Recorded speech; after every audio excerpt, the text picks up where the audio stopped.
Maging mayaman nga! Maging mayaman. Maging mayaman daw.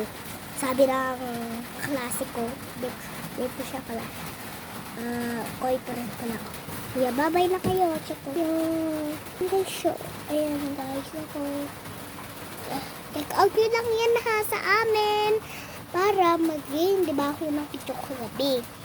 Tapos, di ba, nakita mo yung protect ko. Tapos pero sira na siya. Pero andito pa lang naman siya. Ayun guys, ayun guys.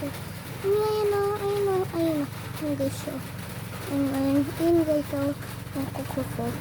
Guys, kuko. Ayun guys. Ayan guys. Yung kuko. Guys, yung kuko. Kuko. Gibigin yung kuko. Ngayon ay pupunta tayo sa barangay. Papapulis tayo pero may